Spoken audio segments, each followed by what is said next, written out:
What's up, and welcome to the Fitpreneur Evolution, where we explore the intersection of fitness and entrepreneurship. From nutrition to exercise, mindset to productivity hacks, this podcast will give you the tools you need to optimize your health as well as your business.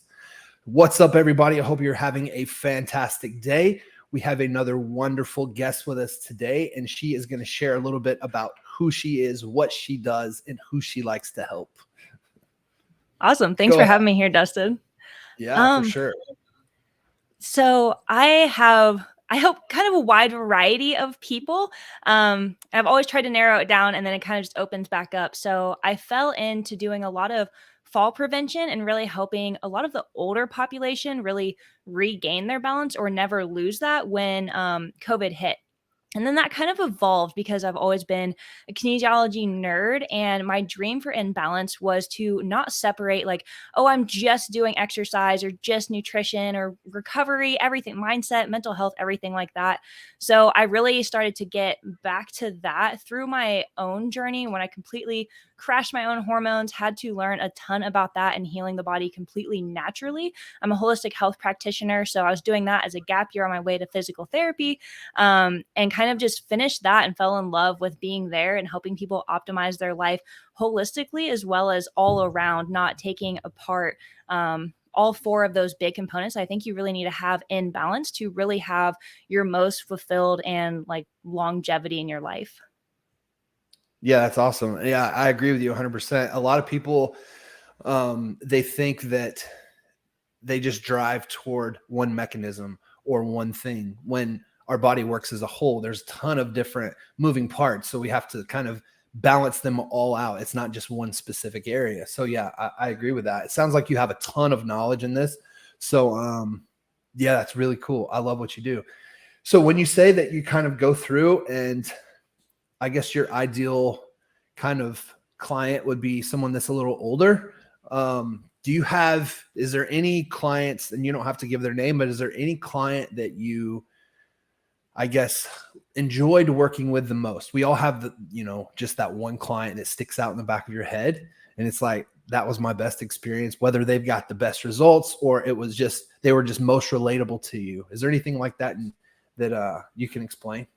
Ooh, that's hard because it really depends on which demographic, right? I love the older population, but it's so hard because they all become like your grandparent and then they get sick or something happens. And like, that's like insanely hard to feel like you're losing sets of grandparents at a time when you should really only have to do that like twice, tops 4 times. Right.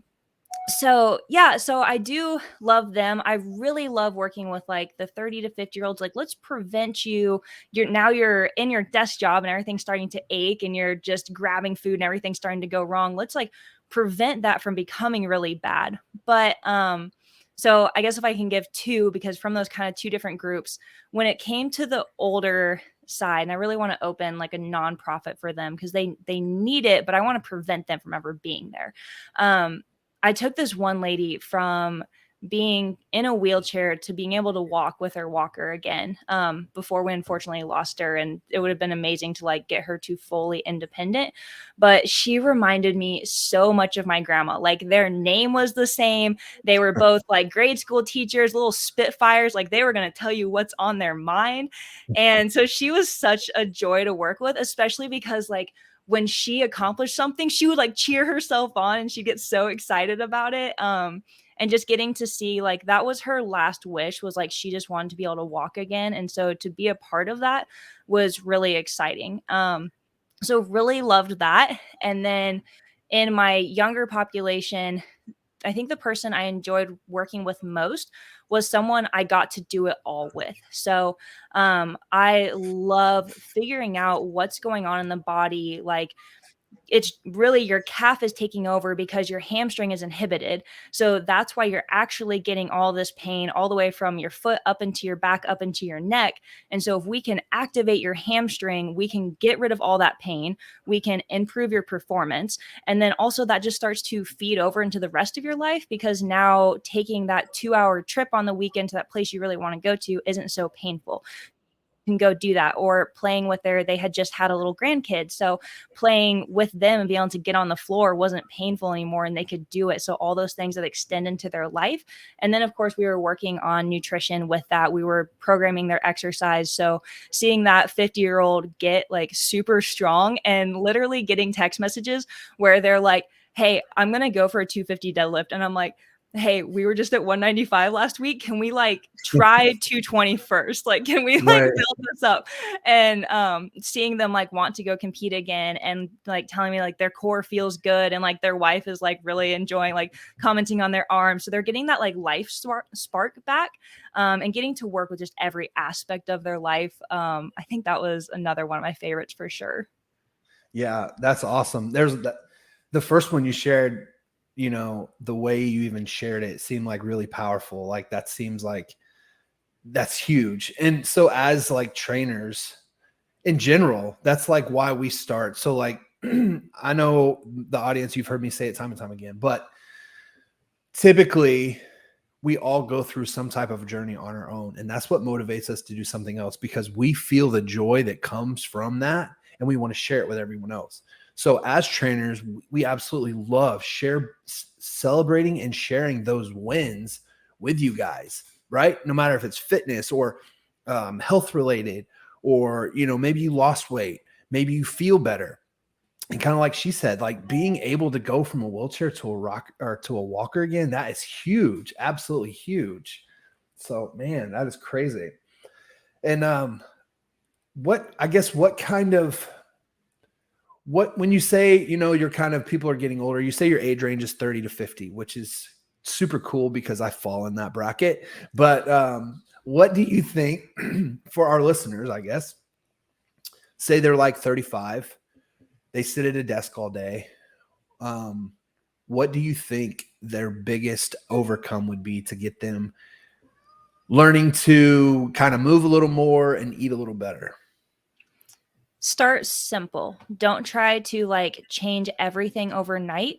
Like evaluate where you're at. When I work with someone online, we have a 3-step EAT method. So we evaluate, attain, and then we thrive.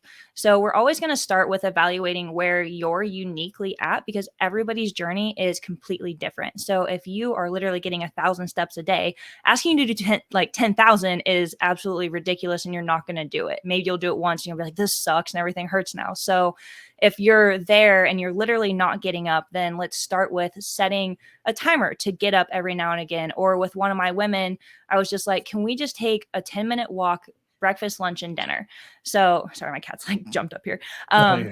So like literally just doing things like that. So starting simple, because if you're walking 30 minutes a day and you were doing nothing before, that's awesome. Your body needs that movement.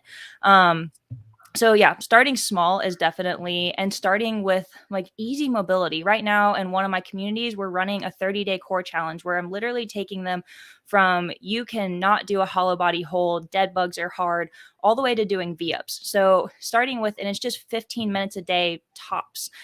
So starting with just a little routine, getting connected with your body, starting to figure out, does something hurt here? Does something hurt there? What is my core stability? And if you can get someone to assess you, then that's even better. Yeah. Yeah, I agree with that 100%. So a lot of times we think of big shifts. Anytime we're starting something new, all we are is we see where we're at and we see where we want to be, but we can't find the middle ground. So it looks very unachievable and almost overwhelming. But again, you have to look at it in 1-degree shifts, right? Just a little bit Yep. at a time.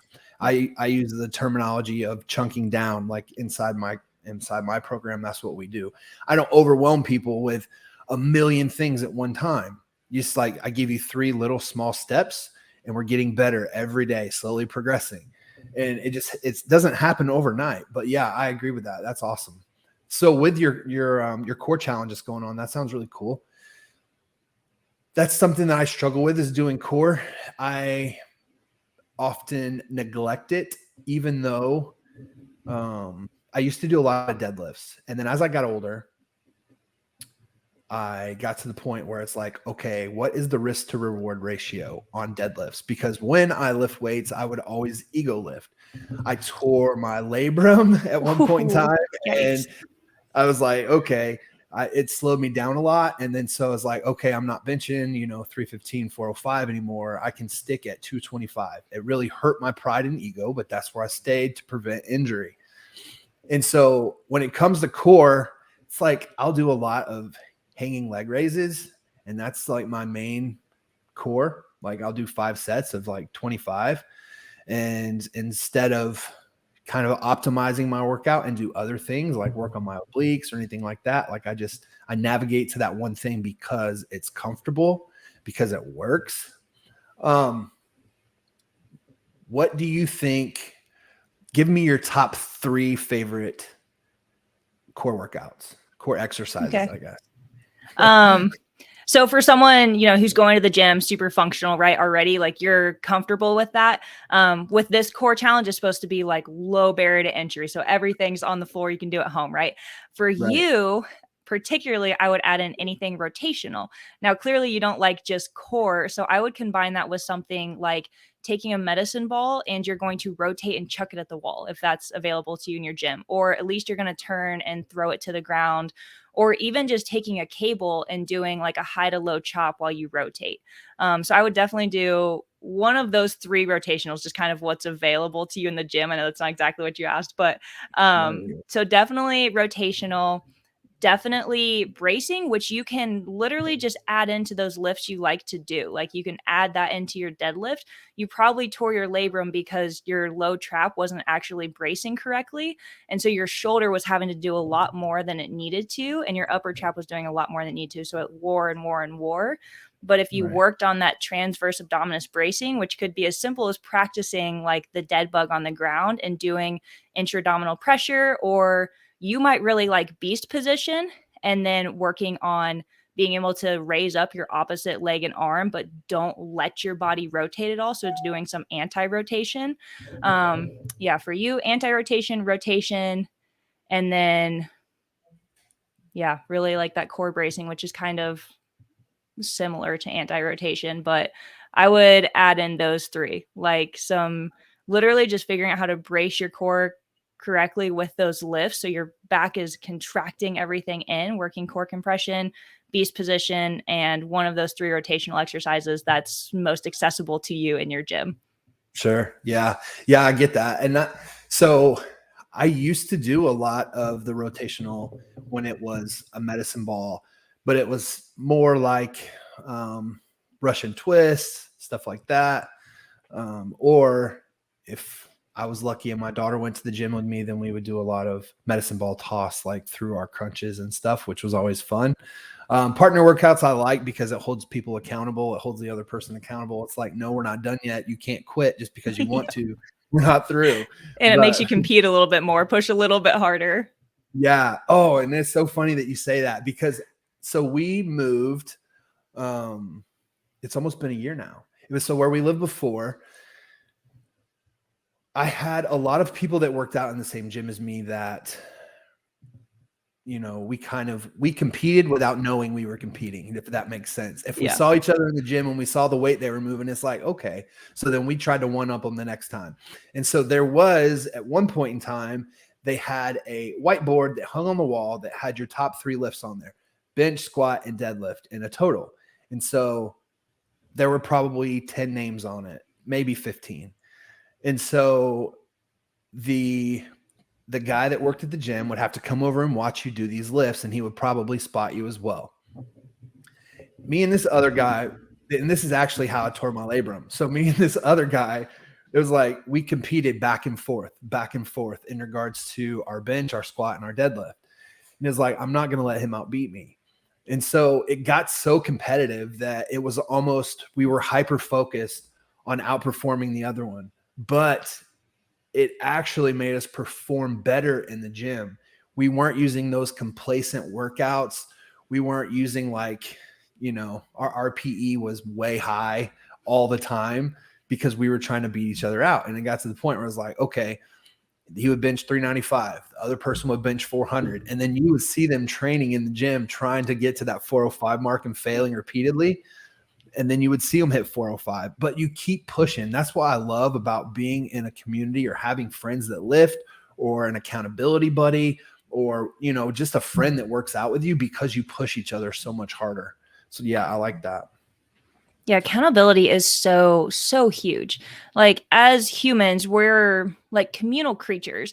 And so when you're in community, you have, well, sorry, my brain went like 1,000 different places. Sorry, I'm like a squirrel on that, but bringing it back to that. So, yeah, when you have that accountability, when you have that community around you, not only are you competing against each other and you're trying to, win, but you also don't want to not show up, because then Right. you're not showing up for them. So you're not pushing them and supporting them. But then also you kind of feel like you failed, and it's a lot easier to lie to ourselves, but it's like, at least for me, I can't lie to others. And so if I committed to doing something and showing up, having that accountability is just absolutely huge. And also that guidance and seeing other people not be 100% perfect keeps you motivated in a sense. I kind of hate motivation, but to give yourself the grace to keep going, so you don't do this on and off the wagon, but you're like, okay, just keep going. They're not perfect either, because I see a lot of type A personalities with the people I work with, and it's kind of that black or white, like you're all in, all out. But when you have that community around you, it's okay to fail and just keep moving forward. Yeah. Yeah, I agree with that. That's awesome. And that's exactly how it is. We learn that, you know, we're human. Like, other people make mistakes too.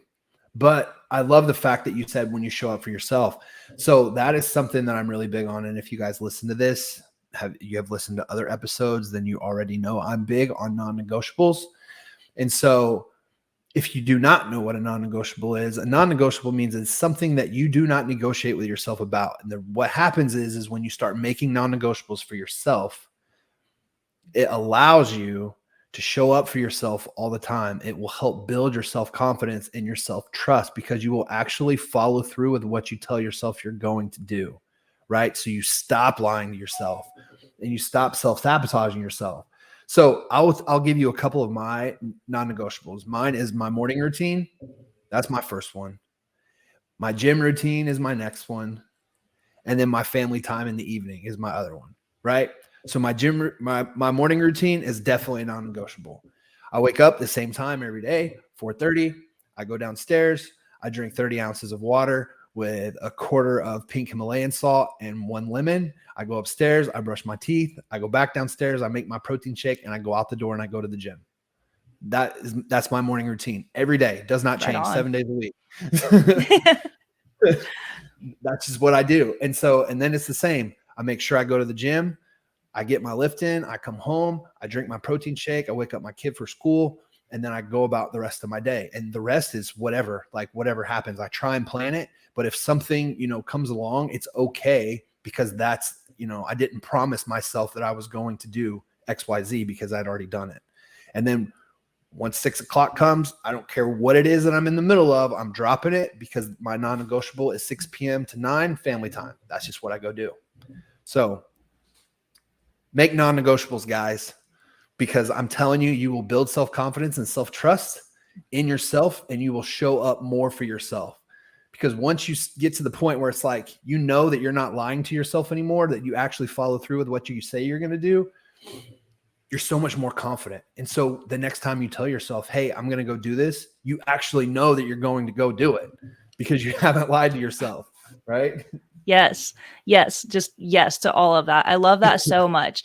It's so, so true. And that's literally ties kind of right into, and I like that you're using the non-negotiable. I might literally have to add that to the course because I got asked to be a part of this course. And so I think it just launched this week. I'm week 2, so I get to get my videos in this week. But and literally we're talking about recrafting your identity. So you have to have that shift in adding those non-negotiables, adding those components of your life, that's who that identity lives in. And so the person who is living this healthy lifestyle, who's living this family focused lifestyle, who is living the entrepreneurial lifestyle, who's going to be successful, and that has to do these things and has to have these characteristics.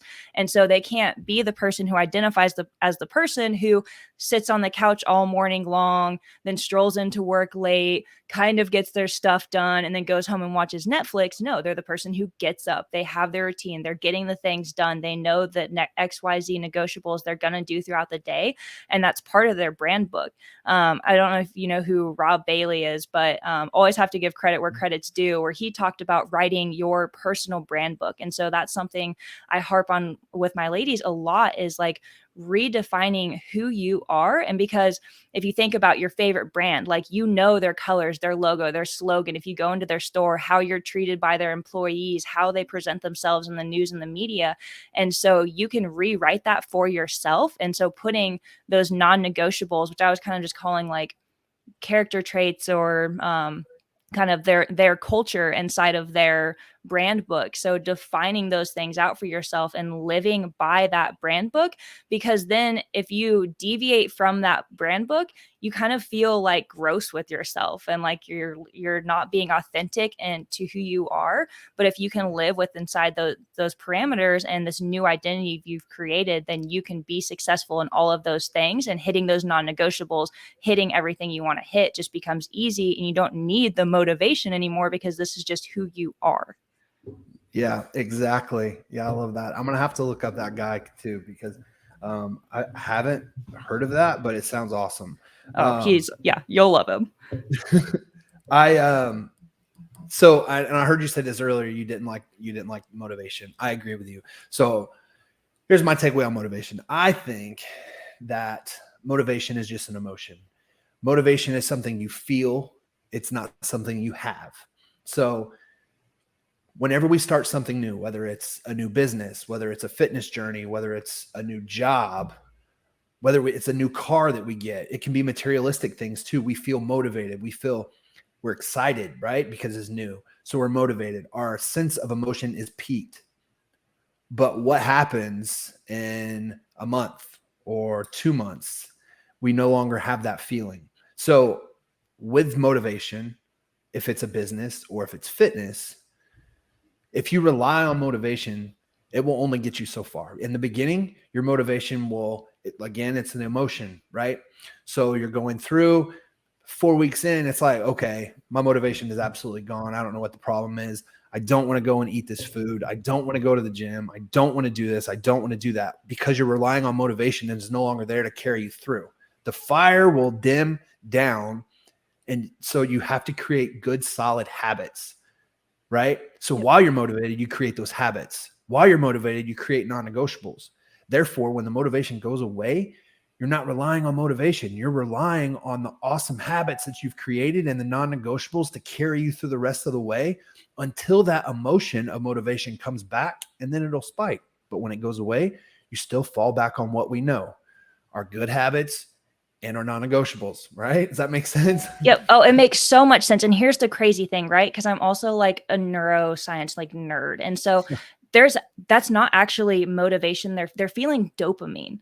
So anytime Right. you start something new, a new relationship, a new project, anything like that, it's dopamine. You're getting these dopamine hits. And that's why also like food or any addiction is so addicting, because you're getting these dopamine hits. And then all of a sudden there's no new stimulus to stimulate dopamine production. And so you're not getting that rush of dopamine anymore. And so, like you said, with habits is gold, because if you can stack a habit on something that you already like, then you get the dopamine kick to have the motivation feeling. So Right. if you like drinking your cup of coffee first thing in the morning and you really look forward to that, you're getting dopamine from it. So if you attach the habit of I'm going to the gym as soon as I finish my cup of coffee, the moment you set your cup of coffee down, you feel good and motivated because you have dopamine now from the thing you like, and get to the gym. So if you can Right. attach that habit to something that you already enjoy, then you also are never going to lose motivation. So I love habit stacking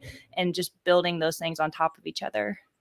Yeah. Yeah. That's awesome. Yeah. It is dopamine. And so, yeah, when you stack it with something that you already enjoy, it'll help you just kind of push along a little easier. Mm-hmm. So that's cool. Yeah. I never thought about, like for instance, what you said regards to coffee with the gym. If you like to go to the gym in the morning and you like coffee, attach them together. That makes total sense.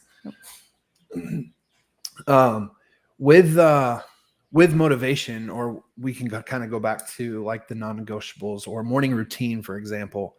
If you guys don't have a morning routine, and again, I'm sorry if I'm beating a dead horse because I say this often on this podcast, but you have to have a morning routine. Like, it is so crucial to be successful with creating a morning routine, right?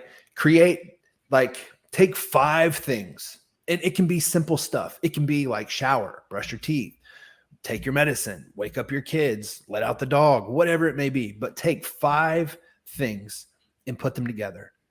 And those will be your part of your morning routine. Like, no matter what, this is what time I get up. This is what I do next. This is what I do next. Because what happens is, like she and I are saying, you're creating habits, right? Because you can't rely on motivation. So what happens is that you're not letting your emotion control how your day is going to go, right? So no matter if you wake up tired, or you might wake up mad, or you didn't get enough sleep the night before, so you're kind of groggy, or you might have a super busy day. When you wake up, you're not going to let that emotion predict how your day is going to go, because regardless of how you felt the night before or how you feel when you wake up, you already have a game plan, right? You already know you're getting up, you're brushing teeth, you're drinking your water, you're going to the gym, or whatever it may be that you do.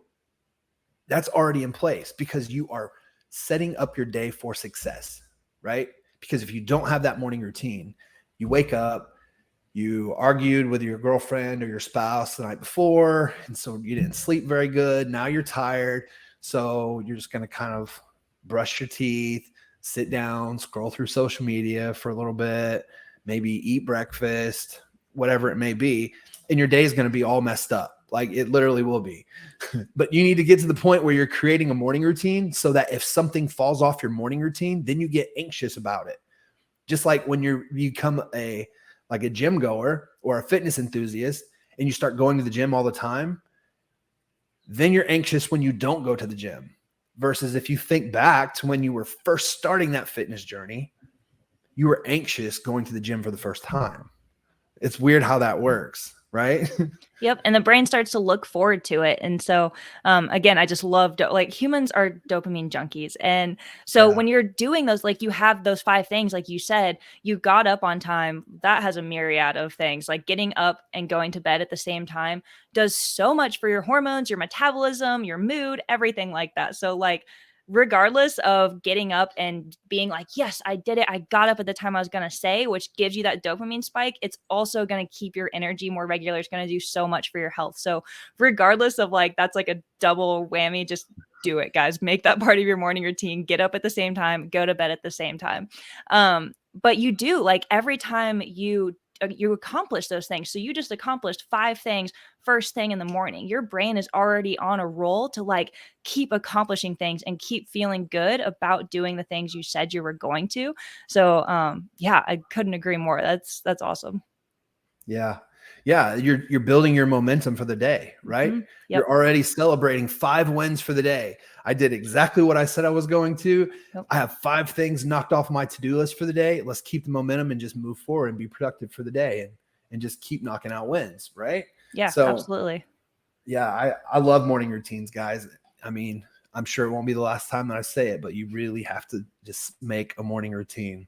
Another thing that I like to do in the morning is that set aside 5 minutes for yourself. Make that part of your routine. So my 5 minutes, I'll take 2 minutes and I'll pray. I take 3 minutes to scroll through social media. That's what I do with my 5 minutes, for being real, because and when I do that, I do not allow myself to message my clients, or I do not allow myself to respond to messages. I just take that 3 minutes of social media time just to scroll and take in some content for the morning. I don't know why. That's just what I do. But make sure that you set aside 5 minutes of yourself, because you deserve 5 minutes, right? Yeah, It'll absolutely. it'll it'll help you feel a little better, I think. But And you're telling your brain that you're a priority. Like in this Exactly. day and age, we are go, go, go, go, go. But you're like, no, this time is for me, which means your self care matters and taking care of yourself matters and your mental health matters. So you're sending so many messages to your brain by making that a non negotiable to have time for you that fills you back up. Yeah, I love that. Yeah. And especially for busy entrepreneurs, like if you're an online fitness coach or if you're an online coach or if you're just a business owner, think of the last time that you really took for yourself. What we do as coaches often is that we care for our clients. We care for getting them the best results. So what we do is we give them all of our energy and all of our effort. It goes into our business, it goes into our clients, and then at the end of the day, whatever we have left, we give to our family. But when are you going to show up for you and make you a priority? And I know I've said this before. I remember when I first started my online coaching business, I was like a super fit athletic guy. Like I made sure I went to the gym. I made sure I ate right. I made sure that I was tracking my macros. I made sure I was drinking enough water. But when I started my online fit or not my online fitness business, but when I started my online coaching business, I literally for the first 3 months, I did nothing but sit in front of my computer, sending messages to people, building a team. I did not go to the gym. There were several days where I would go with like not eating anything. I might have a protein shake before I went to bed, and that was it. Like I let myself slack. But it's like if we're not showing up for you or yourself, how can you provide to other people? And I always use the analogy of think of it like there's two cups, right? You're a cup and everyone around you is a cup. Us as business leaders or as entrepreneurs or as coaches, we're expected to pour everything that we have into those around us, right? That's what being a leader is. But if our own cup isn't full, how are we able to pour into others? Right? So we have to make sure our own cup is full by making ourselves a priority, and then we can pour ourselves into our clients, our family, the people around us. Because what happens is if we don't fill our cup first, then it starts becoming filled with negativity. And the last thing we want to do is spread negativity around to everybody else, right? We're supposed to be positive. We're supposed to be the leaders. We're supposed to show up for everybody, and that includes ourselves. I love that last part too about the negativity, like, because I've heard, since you're a little kid, like the cup where it pours, like it overflows and it fills down. But like I Yeah. never much thought about if like you're filling yourself with negativity and overwhelm and stress, like what you're pouring out. Like when I do manual tissue work, that's a huge thing is like the intention, like where are you coming from? Because if I'm tense, then I'm just putting tension and stress into somebody else's body. So that's really good too about like just with your clients, like your online clients, how are you showing up for them? And then two, like leading from the front. So if you're telling them, hey, you need to de-stress and you need to eat right and you need to go to the gym, and they're like, you don't do any of that. And you're like, yeah. I'll next year. And Right. they're like, why do I have to start now? Yeah. Right. That's one of Love those that. do as I say, not as I do type things, right? Yeah. You're like, no, Yeah. full minutes. I'm screwing up right now, but don't do that. Like, Yeah. yeah. I made like a training video a little bit ago, and it was mastering consistency. It was one of the things that I have in there. And that's exactly right. Like we as coaches, again, like we tell our clients, you need to be consistent in the gym. You need to be consistent in tracking your calories. You need to be consistent drinking your water, right? But are we consistent in anything that we do as coaches? Because if we're not, then we're just being hypocrites, right? Yeah, absolutely. Cool. So this has been a super cool talk. So a couple questions. I like to read. So what is your two most favorite books that you would share with for me to read and for our audience that they're just like must haves? What's your two favorites? Definitely. Two. Can I go three? Because two for you, and then I'll add another Yeah, one just because sure. I Yeah. Give us three. okay, Three's cool, cool, cool. cool, cool. Okay, so Atomic Habits, because you've probably read that one, or a lot of people probably have, but if you haven't, that's a must read. Atomic Habits is absolutely amazing. Um, Good Profit is awesome. That one's all about like your business should always be the profit should be coming from like a good place. Like you're not cheating your clients, you're not, things aren't overpriced, you're not gouging anything, you're under promising and over delivering. Like every profit is a good profit. and like being that kind of leader inside of your company. So I really love that one. And then for the female entrepreneurs out there, I really love She Thinks Like a Boss, because in our society, the way things are set up, it can be difficult for some women to feel like they deserve to lead or to have a seat at the table, because the generation before us, it was all men. Like, women were at home and in the house, but the world has drastically changed in 10 to 15 years. And so that really can help a lot of women understand how men think and think inside the workplace, and how they can lead and also get out of their own way with some of the stigmas that have been placed in about strong women just being bossy, or how they can kind of come around that. And so they can step through that. Yeah, so that they can, if they have their own business, kind of lead and not be fearful of using their voice. Right. Yeah, I like that. What was the name of the second book that you said? Something Profit. Sorry, I didn't catch it. Oh, Good Profit by Good Profit. Charles Koch. Yep. Yeah, I like that. So that's something that I'm really big on too. So I'm sure I would love that book. It's like most people, all they think about is money, right? So you can use it in different terms. You can use it as impact over income. But the big one I do is that I want you to lead with passion and purpose, and then the money will eventually come, right? Yep, exactly. But you just share tons of value, lead with purpose, do what you're passionate about, and don't worry about the money. It'll eventually come. So yeah, that's really cool.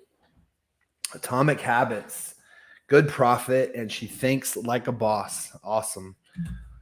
Cool. So if anyone wants your help, they're like, man, this, she really sounds like she knows her stuff. Like, I want to connect with her. I want to talk to her more about what she does. Like, where can they go and find that stuff from you, I guess, about you? Yeah, absolutely. For anyone, In Balance is going to be the umbrella company. So men are welcome inside of In Balance. Just launched that side more online. That one was all in person for the most part beforehand, but kind of transitioning that now, because I want to be able to help more people than I can help just going place to place. So you can find me there. You can find that on Facebook or Instagram. My personal Instagram is like KD, like the letters, dot, the letter N, word balance. I didn't want to be like Apple and do like the little I, so I did just the letter N. And then She Eats is the women only program where we really are ditching this dieting culture that women have been crushed into, and also helping women rebalance their hormones, rebuild metabolism, and just talk all things about being a woman that have been taboo for a lot of our lives. And so giving women that place to feel safe and comfortable to talk amongst each other about those kind of things, support each other in that, especially because our hormones are literally always changing our entire lives. So normalizing a lot of that for women, they can find that in the She Eats community. And that's also on Facebook. There is an Instagram for that as well. Cool. And what I'll do is, guys, if you're driving or you're at work and you don't have a pen or whatever, what I'll do is I'll attach the In Balance and the She Eats links down in the description notes of this podcast. So I'll make it a hyperlink so you can just click on it. It should take you right to her so you guys can connect. So that is all I have. It's been awesome talking to you. Anything else that you want to share or anything you want to add before we jump off here? Yeah, I don't think so. Just know your identity, be the person who you want to be today. You don't have to develop these new habits. Just start acting as that person today, thinking like that person today, and you'll be successful. You don't need motivation, anything like that. So, yeah, go back through and listen to this again and like really take notes from that. So, yeah, that's really it. Thank you so much for having me. It's been an awesome conversation. Yeah. Thank you for coming on. It's been amazing. And I look forward to maybe connecting with you in the future on stuff. And I hope that you as an audience got a ton of value out of this. Like she said, go back through and listen to this a couple times, right? Write down notes. Make sure that you're implementing this stuff. We can tell you different things that we've experienced or different things we've helped our clients with, but it's up to you at the end of the day to actually implement what you're learning into your life. Right? Because we all know that we can teach you everything in the world, but that doesn't mean anything if you're not doing it. So that's all we have for you today. I appreciate all of you listeners out there, and we will see you in the next one.